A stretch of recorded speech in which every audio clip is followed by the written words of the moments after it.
Okay. Hayom Yom. Yeah, even though it's 28, I want to do Shabbos with you because it is so fundamental. I don't know if you have done it, but this is worth doing. It's very instructive. Not that they're not all, but this one I think particularly instructive. You'll see why. 27 Adar, and then we'll do 28.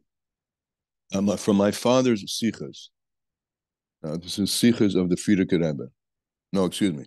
His father's in the Sichas of the Rebbe Rashav.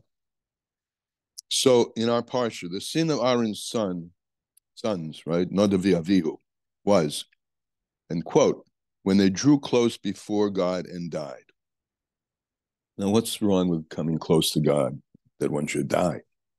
Or what does it mean you come close to God and you die? So this was what we call in the language of Kabbalah, rotzoi without shoiv, running out without coming back. This is the desire, and we'll put in some words here, the desire that we have, the self-centered desire, the desire for ecstasy, the desire for pleasure, albeit godly pleasure, right? Which is important. We need to run out. But on the other hand, we need to come back as well. So this was running out without return. Truth is that when coming before God, there must be taharu, titaharu. That's the next, that's about in the parsha. One should be pure. One must be clean and pure. And the way it teaches in Hasidus is clean and pure of all egotistical desires. Doing this l'shem shamayim, running out because God wants you to join with him, not because you want the pleasure and the ecstasy of it. And that running out, that purity must be evident in actual deeds. That which is on the various highest planes descends to the very lowest depths. Hence, ratzoi without shoiv is death, because you expire, right? And the reason I'm emphasizing this is because there's a lot of talk in our community here and in the world in general about the rebirth of interest in plant-based substances, sometimes called hallucinogenic substances, to affect a quick fix to spirituality. The Rebbe wrote a letter in the 60s about LSD. And he wrote very clearly there that using substances for that purpose, not for, and he was clear to say, he said first that he wasn't an expert in it, but to use substances like that for spiritual connection is not our way. Our spiritual connection comes with avoida. We do have a natural running out and wanting to connect, but we have to come back to utilize what God has given us as the path for connecting with him, which is the mitzvahs. Which is not to negate, the Rebbe said. He said, Rebbe, it's very interesting. He said, I'm not a chemist. I don't understand the chemical structure of LSD and what it actually does. But I can say this, that this is for spiritual enlightenment. This is not our path. However, if it is applied to physical health, then it could be. And so a lot of people today are very interested in discovering the ways to utilize this power in ways which are truly therapeutic or transformational, in the sense of transforming blockages into opennesses and giving people tools. But to use it for spiritual excitement or anything that's used just for spiritual excitement without the shuv, this is not our path. So continuing, God commands Moshe to speak to Aaron. The letters in the name Aaron, those are the words Nira. You can see Aharon, the Resh and the Nun, which is Ne'er also, Nira, to have a light, visible, shining, which in terms of the power in the soul refers to intellect. Moshe is to tell Aaron, you're going to have to turn the page here, that in order to enter the sacred area, even within the curtain, meaning right behind the veil, even into the Holy of Holies, but there has to be a curtain. We can't enter into godliness unexposed. It's too big. It'll burn us out. There has to be tzimtzum. And tzimtzum is also the notion of returning, coming back into the world of things where things are constrained, and they're purposely constrained. For what purpose? to allow us to experience godliness and remain in a body so that we can continue to serve him. And it goes on, upon the ark are in the letters of this word nira, visible, intellect. There is a kapora, a covering, a covering, an inner intent and purpose of concealment, which is what I just explained. And we'll touch on this in today's Tanya. The whole purpose of the tzimtzum, God contracting himself, is not for the hiding, but so that we can have and receive a revelation that we can contain. And once again, because if it weren't matsamsim, if it weren't contracted, we wouldn't be able to have any relationship with him at all because we would be burned out. So there's the inner purpose, the tzimtzum, the inner purpose of the tzimtzum is to reveal godliness. In the words, the face or the inner aspect of it. For this reason, one should not die. So he doesn't say that if he's darshaning now, interpreting. Aaron went in and he died. And he said, but you shouldn't die. One should not stop with Ratzoi. If you continue with Ratzoi, you'll be burned out. You should not stop with Ratzoi. The entering alone, it says, for in a cloud will I appear in the kaporet, on the kaporet. The inner intent and purpose of the first tzimtzum is revelation. So the introductory word to all this, the al, it should not enter. He should not enter. Loi, the loi, al. This expression of negation indicates total nullification of self, bittul. And this is come across this over and over again. What's the correct posture?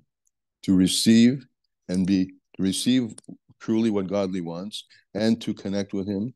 It's the opposite of the self-interest in ecstasy. It's bittul, doing what Hasidus demands, not what one's intelligence dictates. And then you shall enter the sacred area.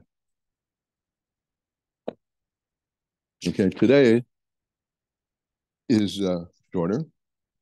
We recite the Parachaman of Bris Milah. He's giving us an instruction in when there's a Bris Milah, right?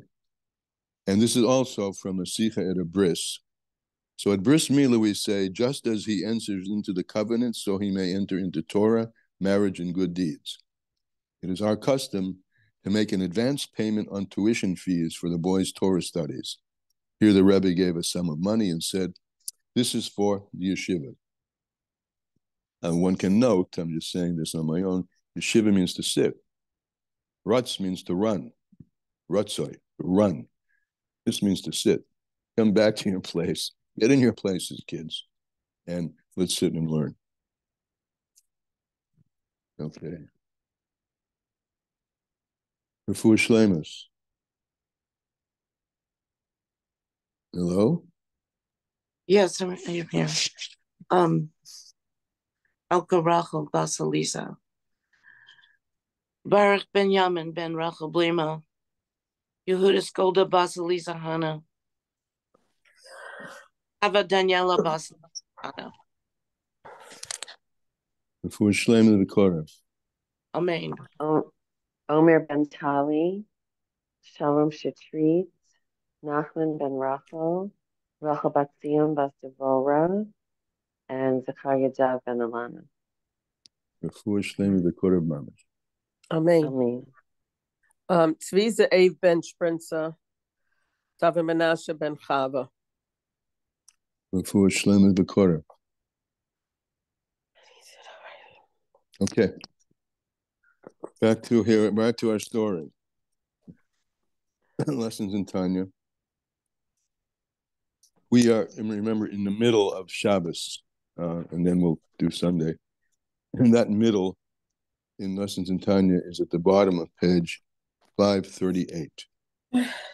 Achainu dafka neshamas mamish. Okay. 1 second.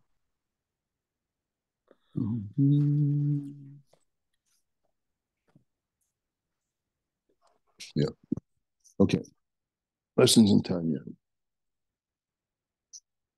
That piece for today is on page Nun Beis. And smack in the middle of the page, the line begins with Gan Eden Ha'elyon. So what we have said The neshama, the nefesh elokis, is sometimes referred to as an animal. David HaMelech says, I was like animals with you. An animal, we understood what he taught us on Friday, is just like an animal has built-in behaviors, built-in knowledge, but it's not seichel, intellect. It's what we call in English instinct. So the soul, the godly soul, also has that level of instinct. What's its level of instinct? It knows. This is amuna pashuta. You don't have to think about it. You have to uncover it, as we've learned at length in the earlier sections of Tanya. But you don't have to think about it. It's there. It's our instinct. And in that, we're like the holy animals. And the holy animals, the service that we do with that instinctual awareness of our connection with Hashem, elevates the soul to the world of Yetzirah, right? Which is we go bottom up, Asiya, Yetzirah, next up. However, and this is really now, remember we were starting about mitzvahs don't need kavanah, and what we're exploring here is what the advantage of kavanah. Because though you're yotzi the mitzvah without it, the soul doesn't get the revelation and elevation that's owing to it because of its nature, unless it has some kind of kavanah. One is the instinctual kavanah, the amuna pashuta, right? I'm serving God by amuna, not just because I have to, but I have a connection. Amuna is a sense of connectivity with Him. That brings the soul to the world of Yetzirah. The revelations are coming from the world of Yetzirah. And when we go to the next point, which is kavanas with the mind, contemplation, meditation, is baininess. So then the revelations are coming from a higher level, which is the level of Bria.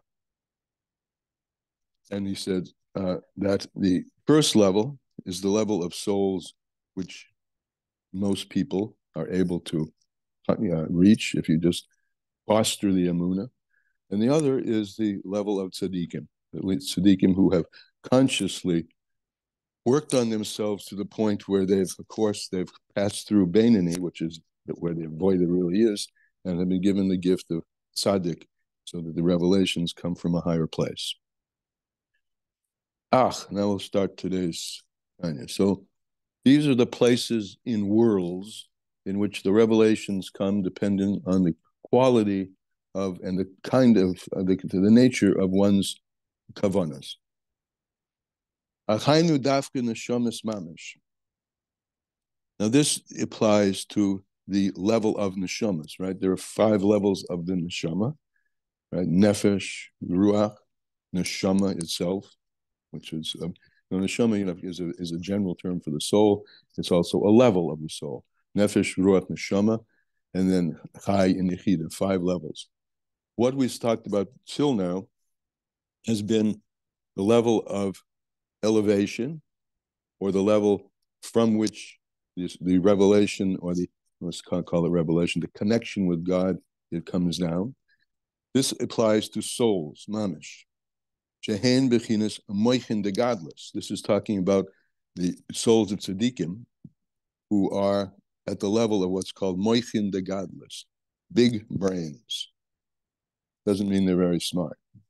It means the moyach, the koyach of the moyach is large, as a result of which the level of revelation that they draw down and the level of their neshama is at a higher level. Moichin de godless, of the Ein Sof Baruch Hu. Now at a lower level, aval bechinas ruach, right, underneath neshama, if you go down, neshama, ruach, and nefesh, one level down, aval bechinas haruach shel tzadikim, the ruach of the tzaddikim, that level of their souls, and similarly, all other Jewish souls, who serve Hashem with what I call with the Ava Misuteres, with the hidden love that's in every Jewish heart, Belev Klaus Yisrael. So serving God from that level, ein oilos l'sham. So the avoida that you do, well, the mitzvahs that you do, don't rise to the higher place. They stay in the world of Yetzirah as opposed in the world of Bria. Except on Shabbos. Rak b'Shabbos. Oh, v'Rosh Chodesh, levad. Shabbos and Rosh Chodesh. Those souls can have an elevation. In other words, the souls which are compared to animals or angels, the souls of angels, which are called the Chayas HaKodesh, though they're, and now he's talking about us and our souls, though we may be serving Hashem only with Emunah Peshuta, only with the instinctive, which therefore called animal love, generally stays in the lower world, in Yetzirah, and then it can rise up, Derech HaOmid, through a pillar, a channel. Imagine a hollow pillar. There's a connecting pillar between the lower level of Gan Eden and the higher level of Gan Eden. And on Shabbos, the soul of the average bloke who's serving Hashem just because of his Emunah Peshuta rises up through that conduit, that hollow pillar, into Gan Eden Elyon, to the higher level, Jehu Olam HaBriya, which is the world of Bria. Anikra Gan Eden Elyon, which is called the higher level of Gan Eden, if you want to know. Gan Eden Elyon is Bria, Gan Eden Tachton is Yetzirah. And there, on Shabbos, those souls, our souls who serve Hashem with natural love and fear, there we rise up, L'Hisanagal Hashem, to have delight with Hashem, V'lenos benziv HaShekhinah, and to have delight from the ray of the Shekhinah. Ki ein hano v'tainig l'seichel nivra, because there's no pleasure to the created intellect, ela b'ma shemaskil u'mevin, except that which the created intellect understands, grasps with his mind and understands, v'yodea, and knows. 3 words, right? 3 words: seichel, havana, bina, and yodua, das, that you use your mental faculties. Umasig b'sichle, there's no greater pleasure. There is no high pleasure. B'sichle, ubinaso, in one's intellect and understanding, masha efshele, except for that which it's possible for the soul to reach and to experience, lahavin v'lahasig, to understand and to grasp, me'or ensof baruchu, from the light of the infinite one, may he be blessed. Al yidei hachmose ubinaso. This is the greatest pleasure that is known to any created being. I say that because the Shomas Yisrael are at the highest level of all created beings. And so that pleasure is the greatest pleasure. And you get this a light from Hashem, from the Ein Sof Baruch Hu, which shines in the world of Bria, right? On Shabbos, you go up from Yetzirah. I mean, you could already be in Bria. It doesn't say here, and I don't know what happens to them, like the Tzadikim who are in the world of Bria. It's illogical to say they would have an aliyah up to Atzilus, but I had not seen that, because everything has an aliyah on Shabbos. But in any case, the average bloke who serves Emunah Peshuta gets a revelation in the Olam HaBriya.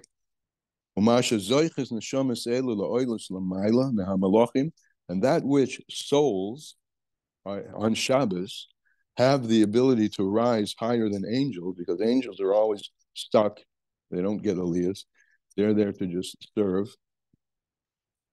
So we got on Shabbos, we get higher than Malachim. Even though we're serving Hashem only with natural love and fear, Levad. Why is that? Why do we have the resultant elevation? It's because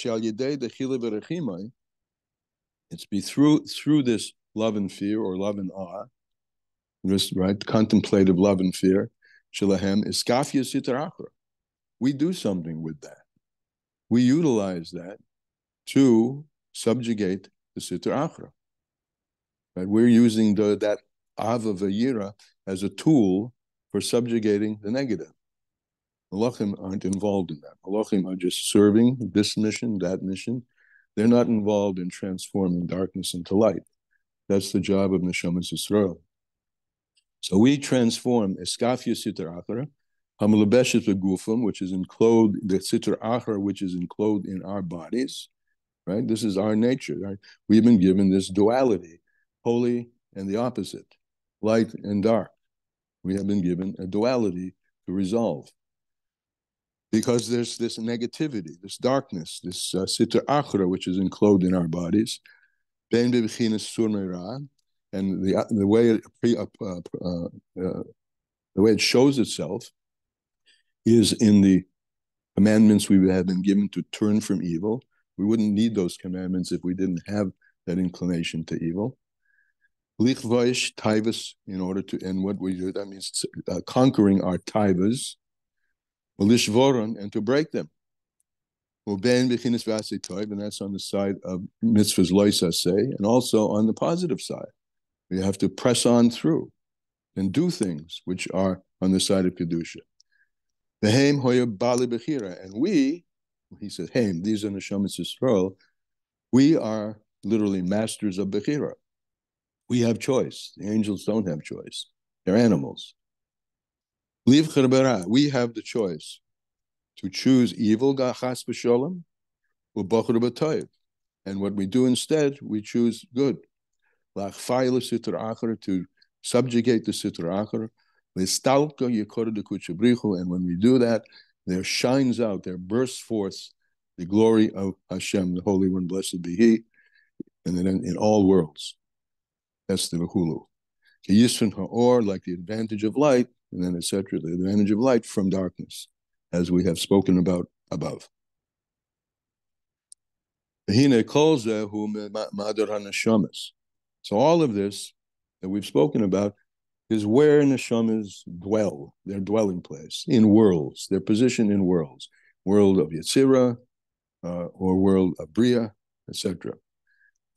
So we've been talking so far about the Madar HaNeshamas, the dwelling place of the souls, or Mokum Amidosam, and the place where they generally stand. However, Terosim Vavidosa, the Torah that we learn, and the Avoida that we Nichlalis Mamish B'Yud Sfiros, that gets included in the 10 Sfiros, right? So here we have to just short pause. We have worlds, but how are worlds created? Worlds are created, they are containers. World is a container, it's a place. Oilam, it's a place. It's got up, down, it's got 6 dimensions, right? Like a cube. It's a 3-dimensional place, a world. And it comes from Helam, from concealment. But it's a container for something, right? What makes it extant, number one, existing, and what gives its chayas is the Or Ein Sof, which shines into it from the spheres. One of the understandings of the word sphere is Lashon Saphir, which is like the sapphire jewel itself. Saphir is a shine. The light shines. So the Torah and the Avodah that we do are the source of the light for the worlds of the whichever world we're in. So that's what he said. The Torah and Vedosan, that's included in the Yud Spheres. Shehein Bechinas Elakus, which the Yud Spheres are godliness, the Or Ein Sof, and it's a light of the infinite. Misyachud Bohem, and that's united with the worlds to the worlds have some extension in their existence, and they have life, vitality. So that shines. Your self is misyachud b'hem, is united with them. B'tachlis hayichud. There's no, lights and vessels are like one thing, because the light is the energy, and the vessel is the container, and the two together create something which is a lebedekazach, as we say in Yiddish, something which is lively. So they're united with each other in a complete unity. So this is our Torah and Avodah, right? As opposed to the level of our soul that comes as a result of natural service of God or meditative service of God. But the Torah and the Avodah we do is not just a world, it's the light of the world. And it shines in the Yud Spheres of Bria to the souls who are doing avodah in contemplation and conscious meditation. As we said, through love and awe that's cultivated through intellect. And this light, the Or Ein Sof, which is the shining, the sphera, shines in Yetzirah al yedei lechila v'rechima tivin, through the soul of the avoid of the service of the person, or the soul that's doing the service through natural love. And you should know that when it comes to the spheros, which is the energy, the or itself, in the light, wherever that light is, where we're talking spheros of Bria or spheros of Yetzirah, invested in that light is the light of the Yud spheros of Atzilus, the higher, the lower, the higher level.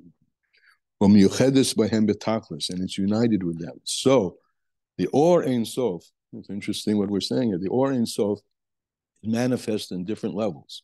We're speaking here of two, right? Yetzirah, and the lower world, and Bria, manifesting. But the light is always united. There's this expression that a light can never be separate from its source. If you just imagine, let's say, a flashlight, it shines across the wall. I'm looking across the wall. If I turn off the flashlight, stops immediately. So light is constant. For there to be light, it has to be constantly connected with the source of light. And the source of light, at least on this page, there are deeper sources, is the world of Atzilus. So the spheros of Bria and the spheros of Yetzirah are inheriting a tolda, an offspring light that comes from Atzilus. And that is united with them, with the souls, in an absolute unity. The Yud spheros de Atzilus, back inside, miyochedes betachlis v'matzilon. And the Yud spheros of Atzilus, they have a source. And where is their source? Their ultimate source in the emanator himself, which is the Ein Sof Baruch Hu, the Infinite One, blessed be He. Masha Ein Kain, on the other hand, on the Shamas and in the Klalis Belakus, the Yud spheros, the souls, which are entities, which are in worlds, they're not included in the godliness of the Yud spheros. As they stand in the chamber, they're in the room. They're in the room. They're not the light of the room. They're an object in the room. They're standing in the chambers. And their chambers are, they dwell in Bria or they dwell in Yetzirah. So a neshama is a zach, it's a thing. And it dwells in a place, which is a thing. However, the neshama gets its light, like everything, its life and its reality, its being, from a light. And where does the light come from? The light comes, yes, if you're in Bria, you're getting it from the sphere of Bria, but the sphere of Bria is getting it from Atzilus, and the Atzilus itself is getting it from the Or Ein Sof itself. So that's the difference between spheres and worlds. Spheres is a light that's shining, and worlds are the place in which the light shines, lights and vessels. So, because there is a light coming in, but the quality of it now is, it doesn't have, although the source is Atzilus and higher in the emanator itself, it doesn't have the quality of the emanator himself because it's going through Tzimtzumim. And therefore, it has a different quality in Yetzirah and in Yetzirah and Bria. Yeah, in Yetzirah, Nen in Meziv Hashkina, in the world of Yetzirah, there you get, the soul gets its pleasure from the ray of the Shekhinah, which is the Or Ein Sof Baruch Hu Hamayuchad B'Yud Sfiras de Bria, which is the light of the infinite, as that light is united in the world of Bria, or Yetzirah, depending on which world you're in. And what is this light? What's the source of this light?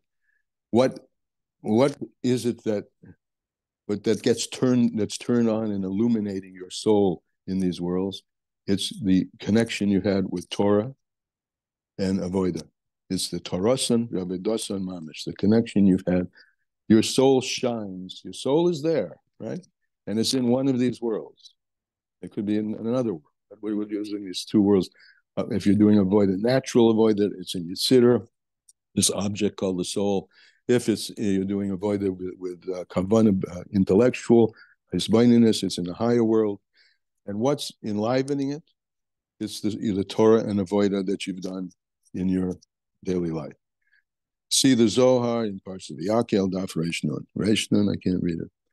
Kischar mitzvah mitzvah. That's what it means. Maybe you've heard this expression, that the reward of a mitzvah is the mitzvah itself. In other words, this is what we're saying, that the extent that of the quality of your avodah is the quality that your soul not only inherits when it goes to the world to come, but even now. is getting a ha'or from a particular level, depending on the quality of your avodah. That's the inner meaning of mitzvah, schar mitzvah. The reward of the mitzvah is the mitzvah. It's the way you've connected with Hashem. Mitzvah milashon savta v'kibra, the way you've connected with Hashem. Now that's finishing Shabbos's the Tanya for Shabbos. So let me pause here. I said a lot. Any questions? Yeah, I have a question. I don't think that we receive the light. You have to be on a high level to receive the light of the mitzvah. I think the light of the mitzvah is much greater than what we receive. That just Hester Panim. Yeah, it goes through. It gets concealed, but what is it? Where is it coming from? And when it comes from Atzilus, it has an Atzilus quality, even though it's diminished. And similarly with Bria. And also we're talking, remember, this context begins with when the soul goes up, the soul has an elevation on Shabbos, and there's less Hester Panim, because Shabbos is a much more rarefied space than the usual space. So you're right, it's coming through Hester Panim, but even in Hester Panim, there are levels of Hester and levels of the opposite. Hester meaning concealment. There are levels of hiddenness and less hiddenness. No, if I would like feel electrified when I do a mitzvah. The reason you don't, God bless Hashem for making the Tzimtzum, right? Is because everything's going through the Tzimtzum. Otherwise, if you were, I'm going to use your word, well, you know what happens if you get electrified by too much voltage. So yeah, the voltage has to be, there's something in electrical that's called a condenser. It has to be condensed. And it is, but it's a light still from a source, either Bria, Yetzirah, or Atzilus, or even the light's ultimate source is the light from the emanator himself. But you're absolutely right. It can't be exposed the way it is up above, because you would become, in your own words, electrified. Okay. Anybody else?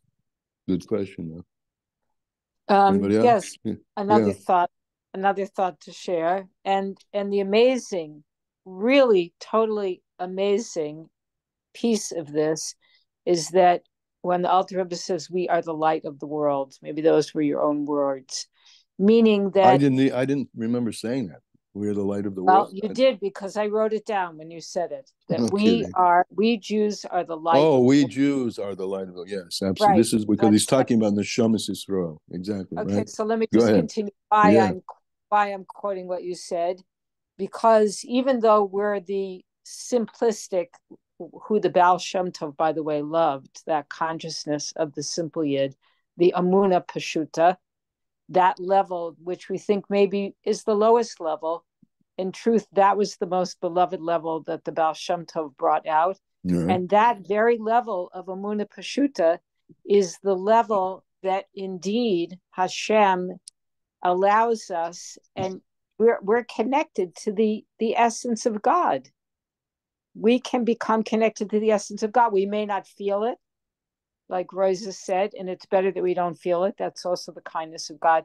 But to know that we're not just simple, we're not the lowest average person, that our Amuna Pashuta, that just doing what Hashem needs us to do brings us into connection with the essence of God.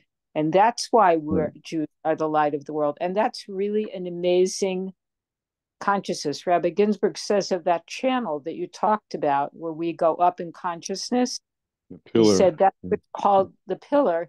That's what's called the levels of divine consciousness that we work in. Yes. I'll go one step further. That though we call Banim Atem LaHashem Elokechem, we're called children. Everything, all the other nations have a connection with him as well. And that goes to the phrase that we are created, all of us are created in his image. And everybody, every human being, not the same spark, not the same level of spark, etc. But everybody can only exist just like everything, even the dirt, we've talked about this, can only exist because of its connection with Hashem. And so any human being, and every human being, to the extent that they, in what ways they do, cultivate their sense of connection with Hashem, then that brings, of course, a similar, I mean, this applies to everybody. The arousal from below elicits an arousal from above. So that's why the Sheva Mitzvahs B'nai Noach are so critical to the Rebbe in the 80s. You know, it's interesting. The 80s were a prelude to the 90s, obviously. In the 80s, the Rebbe koksik in Sheva Mitzvahs. In the 90s, he koksik in Mashiach. And in a number of sikhs which the Rebbe spoke, he said that the pathway to the Mashiach is through the 7 mitzvahs. And the 7 mitzvahs we need to be doing that, because that's also a critical activity that all the nations of the world should come to see Hashem. Yeah, but there are different levels for sure. Okay. Okay, short piece for today, relatively speaking, short. Olam Hatzilas, yeah, we are over time, but let's do it. Olam Hatzilas, the world of Hatzilas, Shehula Maila Mehasechel Behasaga, Havana, Seichel Nivra, which is higher than the intellect and the understanding and the Bina, the Hasaga, the bringing in of created intellect, Olam Hatzilas. Because God's wisdom and understanding and knowledge of His, meaning the Ein Sof Baruch Hu, the knowledge, wisdom, and understanding of the Infinite One, blessed be He, is united there. The Taklis HaYichud, with a complete unity. The Yichud Otzam V'Niflo, in a unity which is strong and wondrous. But Yosef Se'es, with a much greater strength. Yeser Oz, in a much greater power. La'ein Kates Miba Olam Habriya. Right? We've been concentrating here on souls in Yetzirah and Briya. But there is a higher world, right? And that higher world is the head, the Godhead, so to speak. That's where Chochmah Bina Das is in the world of Atzilas. Kisham, in Briya, Yordu, back to the Tzimtzum, that light, which the beginning point of the light shining, the light has a source before it shines, right? The machinery which brings the light into existence exists before the light. But the light shines in Olam Hatzilas, and then it comes down, Shom into Briya, Yordu. It's a descent of that emanating light, and it descends, Lahor B'Bechinas Tzimtzum, as we spoke about before, Helam and Tzimtzum. Though they're two different things, but we won't go into that now, the difference between concealment and contraction. But that's a topic that should be addressed. It descends down, this light, from the original machinery, what I'm calling machinery now, which is coming to mind. That's that's the God Himself, the source of light, right?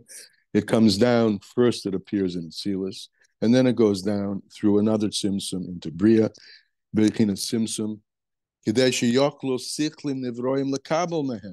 we said in the conversation with Rosa, that the purpose of it is not to obscure, but to allow us to be able to see and have a relationship so that our figurative eyes don't burn out. To have eyes to see. We need the Tzimtzum. In order that created intellects are able to receive from them the Chabad, the Chochmah Bina and Das of the Eibishter, the Yoda es Hashem, to know Hashem, Ulahavin, this is Das, and then Labina, and then to understand in Him, Ulahasig Eza Hasaga, and to grasp, some kind of grasping, Be'or Ein Sof Baruch Hu, in the infinite light, may He be blessed, or in the infinite one, may He be blessed, Kefi Koyach Sichlam HaNivroyim, according to the power of created intellect. Shehem Balig Vulvatachlis, which created intellect, and all the creatures who have created intellect are limited creatures. Gevul Betachlis are utterly limited. Shalayis Batlu, and the purpose of it, now he's saying explicitly what we've been saying pretty much all along, I mean today, The purpose of that simsum, is shaloyis batlu b'tziyusum, so that we don't get blasted out of our existence. Lehoya begeden ivroim klal, and we go away. We're not any longer creatures at all, right? Creatures are something that creature created. Creature created. There has to be something created. And it's in the sentence I just said, something created. There has to be a thing which is experiencing itself as something different because it didn't exist and now it does exist. Truth is, everything always existed, right? Ein od milvado. But at the beginning, it all existed in a state of such depth of God consciousness that there's no particularization whatsoever. The particularization of the all-inclusiveness is what we call creation. That we get particles, particularization. We get particles which descend out of, if in a mixture, in a liquid, and cause the sugar or whatever in the mixture to fall out of it's called precipitate. You can precipitate the sugar from the liquid or whatever is dissolved in it. And that's precipitation. Rain is also, I guess, a good example. Yeah, a good example of that. It exists as a gas. And even before that, it has no even a gaseous state, but the gas becomes, the original source becomes condensed into a gas, and then the gas becomes condensed, and what precipitates out is water. So the creation, everything always existed, but in a pre-precipitated state. And I'm just using this moshel. In a pre-precipitated state. It hadn't yet precipitated, fallen out from God consciousness. So in order to fall out from God consciousness so that there is a creation, there has to be this tzimtzum.